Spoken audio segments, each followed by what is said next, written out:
So picture this. You're talking. Maybe you're even super passionate about what you're saying, but it's like your words are just evaporating into thin air. You're speaking constantly, yet somehow you feel completely ignored by the whole room. It's literally the most frustrating feeling, right? Well, if you've ever wondered why some folks have to absolutely shout to be heard, while others can command total, pin-drop silence with just a tiny shift in their vibe, you are in exactly the right place. Today we're diving into this explainer on the silent, almost invisible mechanics of communication. Look, here's the core trap most of us fall into without even realizing it. On one side, you've got the cheap loudspeaker. This is kind of the default mode for a lot of people when they feel ignored. They talk faster, they crank up the volume, they just push harder. But what actually happens? They get ignored even more. People literally just tune them out. Now, flip that. On the other side, we have the master gamer. This person uses a much more subtle, almost stealthy psychological approach. Because they know true power, it doesn't come from sheer volume. It comes from mental supremacy and absolute control over delivery. They don't shout. They use subtle leverage to basically hack the listener's subconscious. So, how do we stop being the ignored loudspeaker and become the master gamer? Well, in this explainer, I'm handing over a mastermind's toolkit. We're going to unpack 4 specific, silent psychological tricks straight from our source material. And these are designed to transform your everyday, casual words into a massive psychological advantage. Don't think of these as cheap magic tricks. Think of them as a psychological X-ray, advanced communication tools that let you seamlessly bypass the usual defensive walls people put up. All right, here's our roadmap for the explainer. We're looking at 4 distinct weapons. First up, vocal authority. Second, the contrast principle. Third, the Benjamin Franklin effect. And fourth, the we magic. And finally, we'll tie it all together by looking at what true power actually means. Let's get right into it. Weapon number 1, vocal authority. Okay, so your impact doesn't actually start with your logic or your argument. It starts with the invisible vibe of your very first syllable. Honestly, if you don't establish your value right out of the gate, you could be holding a literal diamond, and people will walk right past thinking it's cheap glass. From an evolutionary standpoint, human beings are hardwired to associate deep, slow, resonant voices with strength, leadership, and security. So when you speak quickly and loudly, your body's basically broadcasting panic. It screams nervousness. But if you use this 3-step action plan, that all changes. Step 1, speak from your diaphragm, down deep in your chest, giving your voice this natural gravity. Step 2, slow down. Rushing just makes it look like you're terrified of losing the audience's attention. And step 3, seriously, this is a game changer, lower your pitch at the very end of your sentences. When your pitch goes up, it sounds like a question, like a plea. But when it goes down, it sounds like an absolute, undeniable command. I mean, just think about legendary figures with those massive commanding presences. People like Amitabh Bachchan or Soumitra Chatterjee. When they speak, you aren't just listening because the script is good. You are absolutely mesmerized by the sheer vocal gravity. They drop their pace, they control their frequency, and suddenly, boom, every single person in the room is hanging on to their every word. So try it. Drop the pitch, slow the pace, and watch how people instinctively lean in to hear what you have to say. Weapon number 2, the contrast principle. You might have heard of this in psychology as the door-in-the-face technique, and it is an incredibly effective little trap for getting exactly what you want, simply by starting out asking for something you know for a fact you won't get. It perfectly plays on human guilt and perspective. Okay, let's say you need 2,000 rupees from a friend. If you just ask for the $2,000 straight up, they might hesitate, right?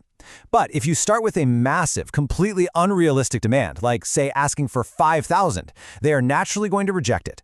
Bam. Door in the face. But here's the secret. Rejecting a friend creates a tiny subconscious ping of guilt. So the second they say no, you drop your real ask. Okay, well, could you at least do 2,000? Suddenly, compared to that huge 5,000, 2,000 looks like a massive relief. It feels like a fantastic compromise to them. You can use this at work too. Ask a colleague for help on a huge week-long project. When they panic and back away, you hit them with the real ask. Okay, could you just quickly check this one piece of data for me? I guarantee you, they'll do it with a smile. And we literally see this exact same psychology play out every single day in local markets. Think about bargaining at Garia Haat or Newmarket. The shopkeeper starts at a drastically inflated price, let's say 1,000 rupees. You counter with an absurdly low 300. That drastic, massive contrast completely frames the entire negotiation. It essentially forces the final price to settle favorably, right in the middle, around 500. The whole dance relies entirely on contrasting a big, extreme number with a smaller reality. Once you understand this mechanic, you can structure your requests so people are genuinely happy to give you exactly what you wanted the whole time. Moving on to weapon number 3, The Franklin effect. So this one is named after Benjamin Franklin, one of the U.S. founding fathers. He actually had this really harsh, vocal critic in the legislature. But instead of arguing with the guy, Franklin did something totally counterintuitive. He simply asked to borrow a rare book from the critic's library. The critic agreed, and suddenly his attitude toward Franklin completely thawed. They actually became friends. Why? Well, it's a fascinating cognitive bias. When we do a favor for someone or when we give them advice, our brains subconsciously rationalize the action. It tells us, hey, I am helping this person, so therefore, I must actually like them. Just look at the difference this makes in everyday life. Giving a blunt order, like do it this way, or why are you doing it like that, that instantly triggers a defensive wall. People absolutely hate being bossed around. But if you ask for their advice instead, hey, I know you're really good at this. What do you think is the best way to handle it? You are immediately stroking their ego. You're making them feel intelligent, important, and highly valued. And because of that, they stop fighting you. They actually become emotionally invested in helping you solve the problem. If you want 100% of someone's attention and cooperation, seriously, stop giving orders and start asking for their expertise. And that brings us to weapon number 4, the we magic. This is basically an invisible linguistic key. It's designed to instantly dissolve stubbornness and foster fierce loyalty just by swapping out 1 or 2 words in your daily vocabulary. See, the words you and I naturally create a divided adversarial battlefield. It immediately sets up 2 opposing sides, you versus me. But the words we and our, they act as a unifying peace flag. They subconsciously signal to the other person that you are both in the exact same boat, tackling the exact same problem together. Let's look at some really actionable, everyday examples of this. Imagine you're frustrated because someone keeps showing up late. If you say in a harsh tone, "Why are you always late?" their defense mechanisms are going to spike instantly. They feel attacked. But if you shift to a collaborative tone and say, "Why are we always late? We need better time management," you shift the focus to a shared obstacle.